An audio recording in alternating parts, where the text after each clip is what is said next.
আজকের খুতবায় আমি সূরাতুন নাহলের একটিমাত্র আয়াত নিয়ে কথা বলবো। সূরাতুন নাহল কোরআনের ১৬তম সূরা, আর এটি ৭২ নম্বর আয়াত। আমি শুরুতেই এর অনুবাদ করছি। আল্লাহু জাআলা লাকুম মিন আনফুসিকুম আজওয়াজা, আর আল্লাহ তোমাদের জন্য তোমাদের থেকে জোড়া সৃষ্টি করেছেন। ওয়া জাআলা লাকুম মিন আজওয়াজিকুম বানিন, এবং তোমাদের যুগল হতে তোমাদের জন্য সন্তান সৃষ্টি করেছেন। ওয়া হাফাদা, এবং যারা তোমাদের সেবায় নিয়োজিত। এর অর্থ নাতি নাতনিও হয়, একটু পরে নিয়ে কথা বলছি। তাহলে এর দ্বারা সন্তান সন্ততি এবং নাতি নাতনিও বোঝায়। ওয়ারাযাকাকুম মিনাত তাইয়্যিবাত, সকল উত্তম ও পবিত্র উৎস থেকে তিনি তোমাদেরকে রিজিক দিয়েছেন। আফাবিল বাতিলি মিনুন, এত সব কিছুর পরেও কি তারা ভিত্তিহীন বাতিল জিনিসের উপর বিশ্বাস করবে? অবিনিয়ামাতিল্লাহি হুম ইয়াকফুরুন, আর আল্লাহর অনুগ্রহকে তারা অস্বীকার করবে। এই আয়াতটি মূলত আল্লাহ আযজা ওয়া জাল্লার পক্ষ থেকে একটা গভীর অর্থপূর্ণ বার্তা। আমি আশা করছি যে কয়েক মিনিট আপনাদের সাথে ব্যয় করব। এই সময়ে অন্তত আমরা আয়াতটির কিছু অংশ নিয়ে আলোচনা করতে পারবো, নিশ্চিতভাবেই সবকিছু না। কোরআনের বিভিন্ন স্থানে আল্লাহ আমাদের প্রতি তার অনুগ্রহের কথা জানিয়েছেন। তিনি আমাদের চারপাশে যে সুন্দর সুন্দর জিনিসগুলো সৃষ্টি করেছেন, যা আমাদের সেবা দিয়ে যাচ্ছে বা কল্যাণে আসছে, আর আমাদের উচিত এগুলো নিয়ে ভাবা এবং এগুলোর জন্য আল্লাহর নিকট কৃতজ্ঞ হওয়া।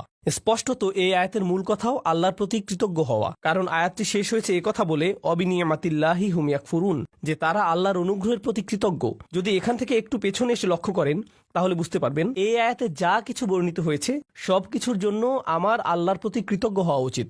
তাহলে স্পাউস, স্বামী এবং স্ত্রী, সন্তান, নাতি নাতনি, নাতি নাতনি ছাড়িয়ে আরও যারা আছে, একটু পরে এ নিয়ে কথা বলছি, আমার জীবনের সকল মানুষের জন্যই আমার কৃতজ্ঞ হওয়া উচিত।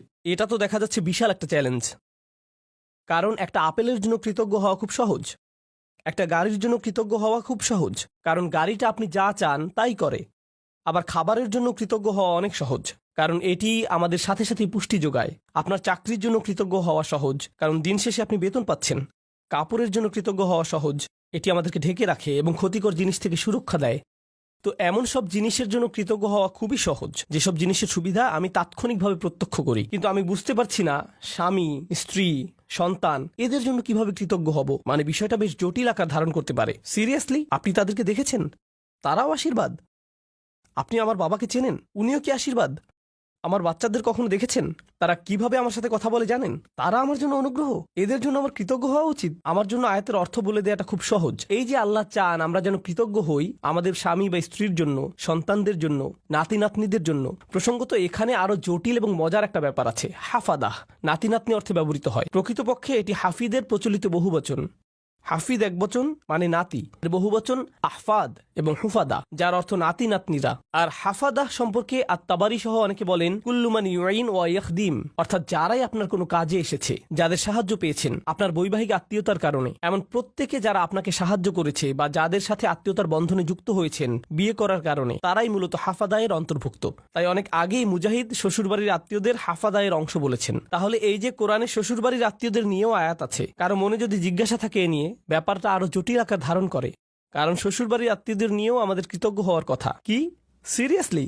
এই মানুষগুলোর জন্য এত কিছু সহ্য করার পর এদের জন্য কিনা আমাকে কৃতজ্ঞ হওয়া উচিত? এই কারণে যখন আমি বলি আমরা একটি আয়াত পড়তে পারি, অনুবাদ পড়তে পারি এবং সামনে এগিয়ে যেতে পারি, অথবা থেমে গিয়ে বলতে পারি একটু থামুন, কি এটা আমার ব্যাপারে বলছে? এটা নিশ্চয়ই অন্য কারো সম্পর্কে বলছে। তাদের নিশ্চয়ই এমন সন্তানরা আছে যাদের জন্য তাদের কৃতজ্ঞ হওয়া উচিত, কারণ তাদের বাচ্চারা ভালো। তাদের বাচ্চারা আমারগুলোর মতো নয়। তাদের জীবনসঙ্গী নিশ্চয়ই তাদের অনেক প্রশান্তি দেয়, আমার জীবনসঙ্গী নয়। আমারগুলো কেবল আমাকে দুশ্চিন্তা এবং কষ্ট দেয় আর তর্ক করে। তাদের কাছ থেকে শুধু এটাই পাই। তারা তো আমাকে কৃতজ্ঞ হওয়ার কোনো কারণই দেয় না। ওরা সহজে কৃতজ্ঞ হতে পারে কারণ ওরা আল্লাহর নিয়ামত পেয়েছে, কিন্তু আমার পক্ষে তো এই পরিবারের জন্য কৃতজ্ঞ হওয়া সম্ভব না। আমার জীবনে তো তাদের মতো শান্তি নেই। আল্লাহ এখানে এরকম কোনো ব্যতিক্রম তৈরি করেননি। প্রসঙ্গত তোমাদের যাদের ভালো সন্তান, ভালো নাতি নাতনি, চমৎকার শ্বশুরবাড়ি এবং অসাধারণ স্ত্রী আছে, তাদের উচিত কৃতজ্ঞ হওয়া। বাকিরা অনলাইনে অভিযোগ করতে পারো আর এই নিয়ে মিম বানাতে পারো। না, এভাবে কোনো পার্থক্য করা হয়নি। এটা সবার জন্য বলা হয়েছে। আমরা যদি ব্যাপারটা নিয়ে আরেকটু গভীরভাবে চিন্তা করি, নবীদের জীবনী অধ্যয়ন করলে আমরা দেখব অনেক নবীদের স্ত্রীরাই তাদেরকে কষ্ট দিয়েছেন। যেমন নূহ আলাইহিসসালাম, লূত আলাইহিসসালাম। কিছু নবীদের সন্তানেরা তাদের কষ্ট দিয়েছেন, যেমন নূহ আলাইহিসসালাম, ইয়াকুব আলাইহিসসালাম, তাদের সন্তানেরা কষ্ট দিয়েছেন। ইব্রাহিম আলাইহিসসালাম আশঙ্কায় ছিলেন যে তার নাতিরা বা ভবিষ্যৎ প্রজন্ম শিরকে লিপ্ত হবে, আর এটাই সত্য হয়েছিল ইব্রাহিম আলাইহিসসালামের বংশধরদের নিকট থেকে। তো এগুলো সবই বাস্তবতা। আল্লাহর চাইতে বাস্তবতা সম্পর্কে বেশি কেউ জানে না। আর সেই রবই এই আয়াতের শেষে আমাদের কৃতজ্ঞতা প্রকাশ করতে বলেছেন। তাই আজকের খুতবায় প্রথমে আমি আপনাদের কাছে ধাঁধার মতো প্রায় ব্যাপারটা বর্ণনা করতে চাচ্ছি, কিভাবে আমরা এর সমাধান করব বা কিভাবে আমরা এর প্রকৃত অর্থ বুঝব। কারণ আল্লাহ আজ্জা ওয়া জাল্লা আমাদের আদেশ করছেন বা তিনি মূলত অভিযোগ করছেন যে আফালা ইয়াতাদাব্বারুনাল কুরআন আম আলা কুলুবিন আকফালুহা, তারা কি কোরআন নিয়ে গভীরভাবে চিন্তা করে না, নাকি তাদের অন্তরে নিজস্ব তালা পড়ে গেছে যে যদি আল্লাহ যা বলেছেন তা নিয়ে চিন্তা করতে অপারগতা জানাই এবং গভীরভাবে না ভাবি, তাহলে সম্ভবত আমার অন্তরে হয়তো এখনো কোনো তালা পড়ে আছে, হয়তো আমি মন দিয়ে বিষয়টা ভাবছি না, নিজের জীবনে এর বাস্তব প্রয়োগ ঘটাচ্ছি না, ফলে এর গভীর অর্থ আমি বুঝতে পারছি না। আমি দোয়া করছি আমরা তার আয়াত নিয়ে গভীরভাবে চিন্তা করার সময় তিনি যেন আমাদের সবার অন্তরের তালা খুলে দেন। এখন আসুন আমরা আবার আয়াতে ফিরে যাই, এর শেষাংশে একটু মনোযোগ দেই। তিনি বলেছেন আফা বিল বাতিলি মিনুন অবিনিয়ামাতিল্লাহি হুম ইয়াকফুরুন, তারা কি মিথ্যায় বিশ্বাস করবে? আশ্চর্যজনক একটা বাক্য, তারা কি মিথ্যায় বিশ্বাস করবে? এমন আয়াতের ক্ষেত্রে আপনি কল্পনা করতেন যদি আয়াতের শুরুটা শিরক বা মিথ্যা প্রভু নিয়ে হতো এবং বলা হতো যে তারা আল্লাহ ছাড়া অন্য কারো ইবাদত করে, এরপর তারা বাতিলে বিশ্বাস করে, এমন একটি জায়গায় আলোচনাটি যথোপযুক্ত ছিল। কিন্তু আলোচনাটি এরকম নয়। কথাটা এমন ছিল যে তিনি তোমাদের মধ্য থেকে তোমাদেরকে দিয়েছেন স্ত্রী, সন্তান, নাতি নাতনি, শ্বশুরবাড়ি, বড় পরিবার এবং যারা তোমাদের সহযোগিতা করে এসব, এবং তারপর বলা হলো এরপরও কি তারা বাতিলকে বিশ্বাস করবে? সুবহানাল্লাহ, এ কথাটা এখানে কেন? তো আরেকটা ধাঁধা, আমি একটা ধাঁধার উপর আরেকটা ধাঁধা যোগ করছি, তাই না? তারা কি মিথ্যায় বিশ্বাস করবে? এখানে মিথ্যার বিপরীত হলো সত্য, তাই না? আফাবিল বাতিলি ইউমিনুন অবিল হাক্কি হুম ইয়াকফুরুন, তারা কি মিথ্যায় বিশ্বাস করবে আর সত্যকে অস্বীকার করবে? কারণ মিথ্যার বিপরীত হলো সত্য। কিন্তু আল্লাহ সত্য শব্দটি বলেননি, বরং তিনি বলছেন আল্লাহর অনুগ্রহ। তিনি আল্লাহর অনুগ্রহ বলছেন এর পরিবর্তে। আর যদি আপনি আল্লাহর অনুগ্রহ শব্দটির বিপরীত শব্দ নেন নাকবা, তখন এর অর্থ দাঁড়াবে তারা কি কাঠিন্যতায় বিশ্বাস করবে? তারা কি এমন জিনিসের উপর ঈমান আনবে যা তাদেরকে কষ্ট দেয়, মাসায়েব? আর তারা কি আল্লাহর অনুগ্রহ অস্বীকার করবে? হয় আপনি সত্যের বিপরীতে মিথ্যা বলবেন, না হয় অনুগ্রহের বিপরীতে কষ্ট। অথচ আল্লাহ কিন্তু এভাবে বলেননি, তিনি এগুলোকে একত্রিত করেছেন। আর আয়াতের মূল অর্থ বোঝার জন্য আমরা এখান থেকেই শুরু করব। সচরাচর ভাষা ব্যবহারে আমরা কোনো শব্দের সরাসরি বিপরীত শব্দ ব্যবহার করি, দিন রাত, ভালো মন্দ, এগুলো সরাসরি বিপরীত। কিন্তু কোরআনে আল্লাহ মাঝে মাঝে একটু জটিল বিপরীত ব্যবহার করেন। তিনি এভাবে বলেন না যে এর বিপরীত বি, তিনি বিপরীত বোঝাতে এমন ভিন্ন আঙ্গিকে আমাদের চিন্তা করান যা একমাত্র তিনিই পারেন। এখানে আল্লাহ আপনাকে আমাকে শেখাচ্ছেন যে এ আয়াতে মিথ্যার বিপরীত হল আল্লাহর অনুগ্রহ, সত্য নয়। আর আল্লাহর অনুগ্রহ মূলত সত্যের বিকল্প হিসাবে ব্যবহৃত হয়। এই ধারণাটি খুবই শক্তিশালী। সত্যের আরবি হল হক, আবার হক এর অর্থ উদ্দেশ্যপূর্ণ। তাই হক অর্থ কেবল সত্য নয়, উদ্দেশ্যপূর্ণও হয়। যেমন আল্লাহ বলেন খালাকাস সামাওয়াতি ওয়াল আরদা বিল হক, তিনি বিশেষ উদ্দেশ্যে আকাশসমূহ এবং পৃথিবী সৃষ্টি করেছেন। এখানে উদ্দেশ্য বোঝাতে কোন শব্দটি এসেছে? সত্য, হক। সুতরাং হক শব্দের দুইটি দিক আছে। তো আসুন এই আয়াতটি এই দৃষ্টিকোণ থেকে চিন্তা করি। এই যে আমার অবাধ্য সন্তানেরা, আমার ছেলে আমার সাথে তর্ক করে, আমার মেয়ে আমার সালামের জবাব দেয় না, আমার নাতিরা আমাকে ভুলে গেছে, আমার স্ত্রী আমাকে কেবল অসম্মান করে, আর অন্যদের কাছে আমার দুর্নাম করে বেড়ায়। আল্লাহ বলছেন তিনি এই সব কিছুই দেখছেন, আর আমি দেখি সমস্যা। কিন্তু আসলে এরকম জটিল সম্পর্কের মধ্যেও একটা নিয়ামত আছে, আর সেই নিয়ামত বা কল্যাণ তাদের কাছ থেকে আসছে না। এই কল্যাণ কেবলই আল্লাহর কাছ থেকে আসে। তাদের কাছ থেকে শুধু কষ্ট আসে, কিন্তু সেই কষ্টের পেছনে যে প্রজ্ঞা, যে কল্যাণ আছে, তা শুধুমাত্র আল্লাহর পক্ষ থেকেই আসে। তাই আল্লাহ বলেননি অবিনিয়ামাতি হুম ইয়াকফুরুন, তিনি বলেছেন অবিনিয়ামাতিল্লাহি হুম ইয়াকফুরুন। তিনি নিয়ামাকে তার নিজের সাথে সম্পৃক্ত করেছেন। তিনি নিয়ামতকে যুক্ত করেননি তাদের সাথে, করেছেন নিজের সাথে। তাই আমরা এখন গভীরভাবে চিন্তা শুরু করা উচিত। পরিবারের ভেতর যত ঝামেলাপূর্ণ কথাবার্তা হয়, যত ঝামেলাপূর্ণ পরিস্থিতি আমাকে মোকাবেলা করতে হয়, সবগুলো নিয়ে। তাই আমরা একটু পেছনে সরে এসে আমাদের দৃষ্টিভঙ্গি বদলাবো নিজেদের পরিবার নিয়ে। কারণ এই আয়াতটি আমাদের বৃহত্তর পরিবার সম্পর্কেই। মূলত বেশিরভাগ মানুষের ক্ষেত্রেই যদি জীবনের কিছু নিয়ে অভিযোগ করার থাকে, অর্থনৈতিক বা স্বাস্থ্যগত ব্যাপার ছাড়া যদি তাদের জীবনে কোনো মানুষ নিয়ে অভিযোগ করার থাকে, সেই মানুষটি সম্ভবত নিজ পরিবারের কেউ। জীবনের অধিকাংশ নাটকের অবস্থান এখানে। জীবনের সকল চাপের উৎপত্তি এখান থেকেই। ফোন আসলে ফোনের কাছে যাবার আগেই আপনি বলে ওঠেন আল্লাহ তার কল যেন না হয়, মনোবল শক্ত করে নিচ্ছেন আগে থেকেই। অথবা কোনো বিয়েতে বা অনুষ্ঠানে গিয়ে আপনি ভালো সময় কাটাচ্ছেন, হঠাৎ আপনার স্ত্রী আপনার দিকে তাকালো, বা আপনি তার দিকে তাকালেন। স্ত্রী ভাবতে লাগলো, ওহো, আজকে আমার খবর আছে। বাড়ি ফেরার জন্য গাড়িতে ওঠা মাত্রই তিনি বকাঝকা শুরু করবেন। পরিস্থিতি ভালো মনে হচ্ছে না। পরবর্তী ঝগড়া শুরু হওয়ার আগেই যেন দাঁতে দাঁত চেপে প্রস্তুতি নেওয়া শুরু করলেন। জানেন, সম্ভবত ব্যাপারটাকে অন্য দৃষ্টিকোণ থেকেও দেখা যায়। সম্প্রতি আমাকে একজন একটা প্রশ্ন করেছেন। আজকের আয়াতটি ভালোভাবে বোঝার জন্য এটি একটা উদাহরণ হতে পারে। মা আর মেয়ের মধ্যে ফোনে কথা হচ্ছে। মা বলছে, জানো তোমার অমুক কাজিন, আমরা তার নাম দিলাম কাজিন এ, তোমার কাজিন এ সবসময় কাজিন বি সম্পর্কে বাজে কথা বলে। তার সমস্যাটা কি? কেন সে সারাক্ষণ কাজিন বি সম্পর্কে মন্দ কথা বলে? মেয়ে বলল, এটা নিয়ে চিন্তা করো না মা, সে তার ভালো ভালো আমলগুলো তাকে দিয়ে দিচ্ছে। কারণ কারো পেছনে কটু কথা বললে আখিরাতে নিজের ভালো কাজগুলো তাকে দিয়ে দিতে হবে। তাই এ নিয়ে কোনো চিন্তাই করো না মা। মেয়েটি আমাকে জিজ্ঞেস করলো, আমি যখন এভাবে বলি, এভাবে বলা কি ঠিক? আমি এই কথোপকথনটি শোনার পর বললাম, আচ্ছা, তোমরা যখন এভাবে আলোচনা করছো যে কাজিন এ এরকম খারাপ কাজ করছে, তোমরাও তো তখন গীবত করে ফেলছো। কাজটা উল্টা হয়ে গেল না? এরপর আছে আরেক সমস্যা। তুমি কি অতি সহজেই বলে ফেলছো না যে চিন্তা করো না, আমরা আখিরাতে তার কাছ থেকে নিয়ে নিব? কেউ যদি তোমার সারা জীবনের সঞ্চয় কেড়ে নিতে চায়, এখনই তোমার বাড়িতে এসে তোমার গাড়ির চাবি, ক্রেডিট কার্ডস, ব্যাংক পাসওয়ার্ড নিয়ে নেয় আর বলে বের হয়ে যাও, তখন তো বলবে না যে চিন্তা করো না, আমরা আখিরাতে নিয়ে নিব। তুমি তো এই জীবনের জিনিসগুলোই ছেড়ে দিতে পারো না, আর এত অনায়াসে তোমার কাজিনের আখিরাত ছেড়ে দিচ্ছ। কোনো সমস্যা নেই, আমরা শেষ বিচারের দিন নিয়ে নিব। হয়তো আমরা একটু পেছনে সরে এসে বলতে পারতাম, না, নিশ্চয়ই এই বিরোধের কোনো কারণ আছে। আমাদের এই চ্যালেঞ্জটাকে নিয়ে একটু নিয়ামতে পরিবর্তন করে ফেলতে হবে। কারণ আল্লাহ এই সম্পর্কগুলোকে বলেছেন নিয়ামত। আমার ছেলে, আমার কাজিন, আমার পরিবার, আমার শ্বশুরবাড়ি, এগুলো কেবল আছে মানেই নিয়ামত নয়, কেবল তাদের থাকাটাই নিয়ামত নয়। স্পষ্টরূপেই এখানে শুধু তাদের বর্তমান থাকার কথাই বলা হচ্ছে না, তাদের সম্পর্কটা আমার সাথে কতগুলো অভিজ্ঞতার সমষ্টি, কতগুলো কথোপকথন এবং আদান প্রদানের সমষ্টি। কিভাবে আমি একে একটি নিয়ামতে পরিণত করব? মা, কখনো জানতে চেয়েছো আমার কাজিনের এত রাগ কেন? নিশ্চয়ই কিছু ঘটেছিল। কখন ঘটেছে? ও, তোমার মনে আছে ওই বিয়ের কথা, যেখানে অমুক অমুক ব্যাপারগুলো ঘটেছিল? ও, তখন থেকেই সমস্যার শুরু। আমরা হয়তো তাদের দুজনকে নিয়ে একসাথে বসতে পারি এবং সমস্যাটার একটা সমাধান করতে পারি। আমরা হয়তো সমস্যাটার সমাপ্তিতে সাহায্য করতে পারি, এটাকে আরো বড় করার পরিবর্তে। এই নিয়ে পেছনে কথা না বলে, অভিযোগ না করে আমরা হয়তো সমাধানের একটা অংশ হতে পারি, যেন পরিবারটি আত্মীয়তার সম্পর্কের মাঝে যে নিয়ামত লুকিয়ে আছে তার অভিজ্ঞতা লাভ করতে পারে। আপনার পরিবারে যে মানুষগুলোর আগমন ঘটে, আমার পরিবারে যে মানুষগুলোর আগমন ঘটে, ভালো হোক বা মন্দ, আল্লাহ একটা উদ্দেশ্যকে সামনে রেখেই তাদেরকে আমাদের জীবনে পাঠিয়েছেন। তার সব কাজেই উদ্দেশ্য থাকে। মাঝে মাঝে আপনি আপনার ভাইকে দেখে ভাবেন, তুমি কিভাবে আমার ভাই? কখনো কখনো কিছু মানুষ তাদের বাবা মাকে দেখে ভাবে, সিরিয়াসলি তোমরা আমার বাবা মা? তোমাদের সাথে আমার তো কোনো মিলই নেই, কিভাবে তোমরা আমার মা বাবা? আপনি অবাক হয়ে ভাবেন, আমরা যদি একই পরিবারে না হতাম, আমার মনে হয় না তোমাদের সাথে আমি কিছু করতাম বা করার ইচ্ছা করতাম। কিন্তু আল্লাহ মানুষকে বিশেষ উদ্দেশ্যে একত্রিত করেন। তিনি ভালো করেই জানেন কাকে কার পরিবারে রাখতে হবে এবং কাকে কার সাথে জেনেটিক্যালি সংযুক্ত করতে হবে। এমনকি তিনি আপনার শ্বশুরবাড়ির ব্যাপারেও প্ল্যান করে রেখেছেন। ইন্না লিল্লাহি ওয়া ইন্না ইলাইহি রাজিউন। এর জন্যও তিনিই পরিকল্পনা করে থাকেন।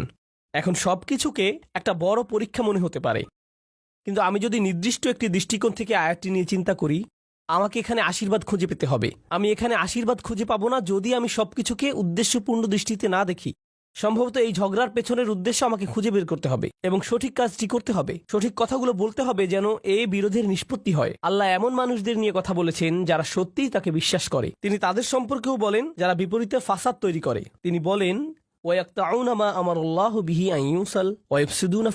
তারা ছিন্ন করে ফেলে আল্লাহ যা অবিচ্ছিন্ন রাখার নির্দেশ দিয়েছেন। পারিবারিক বন্ধনগুলো অটুট রাখা সত্যিই কঠিন। স্বামী স্ত্রীর সম্পর্ক মজবুত রাখা কঠিন। সন্তান সন্ততিদের মাঝে বন্ধন বজায় রাখা কঠিন। ভাই বোনদের মাঝে রাগারাগি তীব্র আকার ধারণ করতে পারে। পিতামাতা এবং সন্তানদের মাঝেও রাগারাগি তীব্র আকার ধারণ করতে পারে। আপনার নিজের পরিবার এবং শ্বশুরবাড়ির মাঝে মতবিরোধ প্রচন্ড খারাপ হয়ে পড়তে পারে। ওইগুলো ছোটখাটো মতবিরোধ নয়, কিন্তু এই সকল মতবিরোধের প্রতি আমি যদি উদ্দেশ্যপূর্ণ দৃষ্টিতে তাকাই, জানেন আমি কি করব? আমি কোনো না কোনোভাবে এটাকে আশীর্বাদে পরিণত করব। আমি এই ঝগড়া সমাধানের একটা উপায় খুঁজে বের করব। আমি এই নিয়ে আলোচনা চালিয়ে যাওয়ার একটা উপায় খুঁজে বের করব। আল্লাহ আমাদের নবীদেরকে এমন সব কঠিন পরিস্থিতিতে ফেলেন, কিন্তু তবুও তারা এতে আল্লাহর নিয়ামত খুঁজে পান, কারণ তারা সবকিছুর দিকে উদ্দেশ্যপূর্ণ দৃষ্টিতে তাকান। তো এটাই আমাদের প্রথম শিক্ষা, অবিনিয়ামাতিল্লাহি হুম ইয়াকফুরুন থেকে। এই আয়াতের আরেকটা দিক আমি নিজেকে এবং আপনাদেরকে স্মরণ করিয়ে দিতে চাই। সেটা হচ্ছে আল্লাহ বলছেন, আল্লাহু জাআলা লাকুম মিন আনফুসিকুম আজওয়াজা। খুবই ভারী কিছু কথা। আল্লাহ কেবল বলেননি যে তিনি তোমাদের জন্য স্ত্রী দিয়েছেন। এটা অনেক সহজ হতো। আল্লাহু জাআলা লাকুম আজওয়াজা, আল্লাহ তোমাদের স্ত্রী দিয়েছেন। যথেষ্ট ছিল। কিন্তু না, আল্লাহু জাআলা লাকুম মিন আনফুসিকুম আজওয়াজান, আল্লাহ তোমাদের মধ্য থেকেই তোমাদের জন্য দিয়েছেন স্ত্রী, তোমাদের মধ্য থেকেই। এটা নিয়ে গভীরভাবে ভাবতে গিয়ে মুফাসসিরগণ চমৎকার কিছু কথা বলেছেন। এই আয়াতে তোমরা কারা? আপনি, আমি, আমরা মানুষ। আরবিতে মানুষকে ইনসান বলা হয়, যা উনস এবং ইস্তিনাসের সাথে সম্পর্কিত। মানে এটি মমতা, আন্তরিকতা, ভালোবাসা আর সৌজন্যতার সাথে সম্পৃক্ত। এই অনুভূতিগুলো একজন মানুষের অন্তরে প্রদান করা হয়েছে।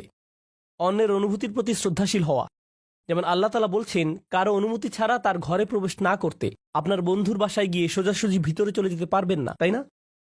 হাত্তা তাস্তানিসু, যতক্ষণ না অনুভব করেন যে আপনাকে আশা করা হচ্ছে। তো রাত ৩টার সময় বন্ধুর বাসায় এটা ভেবে যাওয়া উচিত নয় যে আমি এখন গেলেও সে কিছু মনে করবে না, আমি জাস্ট হেঁটে ঢুকে যাব। না, এভাবে সোজা ঢুকে যেতে পারবেন না। আর অস্বস্তিকর সময় যাওয়া উচিত না। আপনার অন্তত এই বুঝটা থাকা দরকার যে কখন যাওয়াটা উত্তম হবে। ইনসান অর্থাৎ মানুষ শব্দটি সরাসরি যত্ন, সৌজন্যতা এগুলোর সাথে সম্পৃক্ত।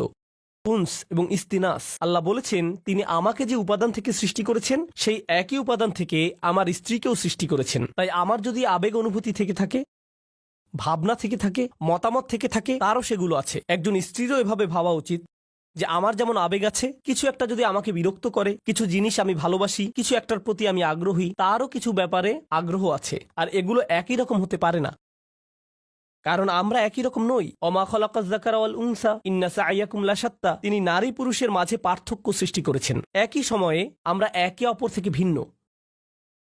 আল্লাহ বলছেন যখন মিন আনফুসিকুম আজওয়াজান, এই শব্দগুলোর মাঝে সত্যিই খুব সুন্দর একটা ইশারা রয়েছে, চমৎকার একটা ইঙ্গিত রয়েছে এই শব্দগুলোর মাঝে। যেহেতু সে আমার থেকে এসেছে, আমাকে সেই অনুভূতিটি বোঝার চেষ্টা করতে হবে। যদি সে কষ্টদায়ক কিছু বলে, কোথা থেকে এর উৎপত্তি হলো, কোন অনুভূতি থেকে এই আচরণের উৎপত্তি হলো, কোন কারণে সে এটা বলল, সে খারাপ এজন্য এটা বলেনি, সে রকচটা এজন্য এটা বলেনি, এগুলো সহজ উত্তর, তাই না? সে অহংকারী তাই সে সব বলছে। সম্ভবত এর পেছনে যাকে আপনি অহংকারী বলছেন হয়তো তীব্র মনোবেদনা রয়েছে। আপনি আপনার মতো করে মনোকষ্টের সাথে ডিল করেন, আর সে তার মতো করে ভিন্ন একটি উপায়ে মনোকষ্টের মোকাবেলা করে। তার মনোবেদনাটা হয়তো কষ্টদায়ক শব্দের মাধ্যমে প্রকাশিত হয়, বা শব্দগুলো আপনার কাছে বেদনাদায়ক মনে হয়। যদি আমরা এই ইস্তিনাসের চর্চা করি, তাহলে আমাদের পারিবারিক সম্পর্কগুলোতে আপনি আপনার ছেলের আচরণকে অসম্মানজনক আচরণ হিসেবে দেখবেন না। আপনি দেখবেন এই অসম্মানজনক আচরণের পেছনে নিশ্চয়ই কোনো কারণ আছে যার সমাধান হওয়া জরুরি। একটা দেয়াল তৈরি হয়েছে যা আপনাকে ভাঙতে হবে আপনার ভালোবাসা এবং সহানুভূতির মাধ্যমে, আর আপনাকে এটা করতে হবে উদ্দেশ্যপূর্ণ উপায়ে। বৃহৎ উদ্দেশ্যটা মাথায় রাখতে হবে। আল্লাহ এই মানুষগুলোকে, যাদের তিনি একটি পারিবারিক সম্পর্কে একত্রিত করেছেন, তিনি চান তারা যেন সংঘবদ্ধ থাকে। আল্লাহ চান তারা যেন তাদের প্রতিবন্ধকতাগুলোকে অতিক্রম করে। আল্লাহু জাআলা লাকুম মিন আনফুসিকুম আজওয়াজান ওয়া জাআলা লাকুম মিন আজওয়াজিকুম বানিনা ওয়া হাফাদা। এই আয়াতগুলোর আরো চমৎকার একটা দিক হলো আল্লাহ তোমাদের দিয়েছেন সন্তান সন্ততি, আল্লাহ তোমাদের দিয়েছেন শ্বশুরবাড়ির আত্মীয় স্বজন, নাতি নাতনি, অন্য মানুষেরা যারা তোমাকে সাহায্য করবে, তোমার উপকারে আসবে। আল্লাহ আযজা ওয়া জাল্লা বলছেন সব শুরু হয়েছে আজওয়াজ থেকে, অর্থাৎ আপনি বিয়ে করেন, আর যখন বিয়ে করেন তখন অন্য একটি পরিবারের সাথে সম্বন্ধ যুক্ত হন। যেহেতু আরেকটি পরিবারের সাথে আপনি এখন সম্পর্কের বন্ধনে আবদ্ধ, একদিন হয়তো চাকরি হারিয়ে ফেললেন বা অন্য কোনো বিপদে পড়লেন, সে সময় হয়তো আপনার স্ত্রীর খালাতো ভাইয়ের এক বন্ধু আপনার বিশাল এক উপকার করলো। জানেন, এই যে সম্পর্কগুলো তৈরি হয়েছে, যেগুলোর মাধ্যমে আল্লাহ আপনাকে সাহায্য করেন, রিজিক প্রদান করেন, এমন সব উপায়ে যা ছিল অকল্পনীয় শুধু ওই আত্মীয়তার কারণে, কারণ ওই আত্মীয়তার মাধ্যমে কানেকশন তৈরি হয়েছিল। তো আল্লাহ আমাদের বলছেন এই সম্পর্কগুলোর দিকেও তাকাও। মানুষের সাথে যে সম্পর্কগুলো তোমাদের আছে আর তোমাদের জীবনে ওই সম্পর্কগুলোর প্রভাব, এগুলো সবই আল্লাহর প্ল্যান। তিনি এগুলো প্রদান করেছেন। যে মানুষগুলো আমার জীবনে এসেছে তিনি সেগুলো প্রদান করেছেন। এর মানে এটা নয় যে সবাই সবসময় কাজে আসবে, এর মানে এটা নয় যে সবাই খুবই ভালো, কিন্তু এর মানে এটা যে আমাদেরকে সবকিছুর দিকে উদ্দেশ্যপূর্ণ দৃষ্টিতে তাকাতে হবে। এই উদ্দেশ্যটা সবার আগে মাথায় রাখতে হবে। এখন খুতবার শেষ অংশে আমি এই ধাঁধাটার কথা বলবো যা পুরোপুরি এখনো সমাধান করিনি। আফা বিল বাতিলি ইউমিনুন, তারা কি মিথ্যাতে বিশ্বাস করতে থাকবে? এখানে এমনকি মিথ্যার কথা বলা হচ্ছে কেন? এই আয়াতটি হওয়ার কথা কৃতজ্ঞতা এবং অকৃতজ্ঞতা নিয়ে, কিন্তু আল্লাহ একে ঈমান এবং অবিশ্বাসের বিষয় বানিয়ে ফেললেন। ব্যাপারটা কৌতূহল জাগ্রত করে। তাহলে আমরা এখান থেকে কি শিখব? মূলত এখান থেকে আমরা শিখব আমার ঈমান, আমার বিশ্বাস সরাসরি এই ব্যাপারটার সাথে সম্পৃক্ত যে আমি কতটুকু কৃতজ্ঞ। আমি যত বেশি কৃতজ্ঞ আমার ঈমান ততই মজবুত। আমি যত কম কৃতজ্ঞ আমার ঈমান ততই দুর্বল। আমি যদি অসত্য ব্যাপারগুলোর প্রতি বেশি গুরুত্ব প্রদান করি, এখানে বাতিল মানে আমি আমার পরিবারের দিকে তাকালে সমস্যা ছাড়া কিছুই দেখি না। আমি শুধু দেখি এই মানুষগুলোর কারণে আমার জীবন এতটা কঠিন, তারা এটা করেছিল, সেটা করেছিল, অমুক তমুক করেছিল। আপনার মাথায় সবসময় তাদের বিরুদ্ধে অভিযোগের তালিকা ঘুরতে থাকে, যেন আপনার মাথায় এর বসবাস সর্বদা। কল্পনায় বারবার ঝগড়ার সময়টাতে ফিরে যান। আমার এখনো মনে আছে তুমি কি কি করেছিলে, আমার এখনো মনে আছে তুমি কি বলেছিলে। তাদেরকে আপনি ওই ঘটনাগুলোর আলোকেই বিচার করেন। এখন আপনি তাদের দেখেন আপনার সমস্ত কষ্টের মূল হিসেবে। তারা এখন এতটুকুতেই সীমাবদ্ধ হয়ে গেল। এটাই হলো বাতিল। যদিও তারা আপনাকে কষ্ট দিয়েছে, এর পেছনে রয়েছে আল্লাহর নেয়ামত। আপনাকে অবশ্যই সেই নেয়ামত আবিষ্কার করতে হবে। যদি তাদেরকে আপনার জীবনের অভিসম্পাদে সীমিত করে ফেলেন, যদি তাদেরকে জঘন্য মানুষে বা কষ্ট দেয়া মানুষে সীমিত করে ফেলেন, তারা মানুষ, তারা শয়তান নয়। কেউই ফেরেশতা নয় এবং কেউই শয়তান নয়। আল্লাহ ফেরেশতা এবং শয়তান সৃষ্টি করেছেন, তারা ভিন্ন ধরনের প্রজাতি। আমরা মানুষ। এর মানে কি জানেন? আমরা কখনো ফেরেশতার মতো ভালো কাজ করি, আবার আমরা কখনো শয়তানের মতো মন্দ কাজ করি। আমরা মানুষ। তাই কারো ভালো কিছু দেখে আপনি কখনো বলতে পারেন না এই মানুষটা শুধু ভালো কাজ করে। একইভাবে কারো মন্দ কিছু দেখে আপনি বলতে পারেন না এই মানুষটা শুধু মন্দ কাজ করে। এখন আমরা মানুষকে সীমিত করে ফেলি, বিশেষ করে আমাদের পরিবারে। শুধু তাদের ভুল ত্রুটিতে সংকুচিত করে ফেলি, আর শুধু ওই ভুলগুলো দিয়ে তাদের বিচার করি। তখন আমরা একটি মিথ্যা বাতিল ভাবমূর্তি তৈরি করি তাদের সম্পর্কে। এর মাধ্যমে আমরা আসলে আল্লাহর একটা নিয়ামতকে অস্বীকার করছি। আপনি তাদের মাঝে ভালোটা লক্ষ্য করছেন না। কৃত ভুলগুলো কাটিয়ে উঠে ভালো হওয়ার সম্ভাবনাটা আপনি লক্ষ্য করছেন না। মানুষের পরিবর্তন সম্ভব, মানুষের উন্নতি সম্ভব, তাদের বিকাশ সম্ভব, কিন্তু আপনি বাতিলে বিশ্বাস করা শুরু করলেন। আর আল্লাহ এই ধরনের বাতিলের বিশ্বাসটাকে এই আয়াতে তুলে ধরেছেন। সুবহানাল্লাহ, কি অবিশ্বাস্য ছোট্ট একটি আয়াত, কিন্তু এটি পাল্টে দিয়েছে যেভাবে আমি নিজেকে দেখি, এবং এটি পাল্টে দিয়েছে যেভাবে আমি অন্যদেরকে দেখি। আমি এখন আর এই ধরনের কথাবার্তা সহ্য করতে পারি না। ও তোমার অমুক আঙ্কেল, ওনার কখনো পরিবর্তন হবে না। তোমার চাচাতো বোন, সে সবসময় এমনই থাকবে। এই মানুষগুলো আমি জানি, তুমি জানো না। আমার বাবা, ওনার ব্যাপারে আশা করে কোনো লাভ নেই, একেবারে আশাহীন। কাউকে এভাবে আশাহীন বলার আমরা কে? কারো ভবিষ্যৎ নির্ধারণ করার আমরা কে? আফাবিল বাতিলি মিনুন অবিনিয়ামাতিল্লাহি হুম ইয়াকফুরুন। আল্লাহ আজ্জা জাল্লাহ আমাদেরকে সত্যিকারের মমতা দান করুন এবং কৃতজ্ঞতা দান করুন যে পরিবার তিনি আমাদের দান করেছেন তার জন্য। আল্লাহ আজ্জা জাল্লাহ আপনাকে দান করুন প্রজ্ঞা, শক্তিমত্তা এবং হেদায়েত, যেন পরিবারের ভেতরের চ্যালেঞ্জগুলো কাটিয়ে উঠতে পারেন, যেন ব্যাপারগুলো নিয়ে অর্থপূর্ণ গভীর আলোচনা করতে পারেন উদ্দেশ্যপূর্ণ উপায়ে আপনার পরিবারের সাথে। সবসময় যেন মনে রাখতে পারেন এই সকল চ্যালেঞ্জের পেছনে উদ্দেশ্য আছে। হয়তো বাহ্যিক দৃষ্টিতে কঠিন মনে হতে পারে, কিন্তু এর পিছনে আছে আল্লাহর নেয়ামত। আল্লাহ আজ্জা জাল্লাহ আমাদেরকে ওই নেয়ামতটা দেখার সুযোগ দান করুন, এবং যেন কখনো এটা অস্বীকার না করি। আল্লাহ আমাদেরকে তাদের অন্তর্ভুক্ত না করুন যারা মিথ্যা দোষারোপ করে তাদের প্রিয়জনদের যে ভুলগুলো তারা করেছিল তার জন্য, আর আমরা তাদের উপর তা আরোপ করি, আর তাদেরকে সেটা নিয়ে চিরকাল বেঁচে থাকতে হয় আমাদের ভুল অভিযোগ আরোপ নিয়ে।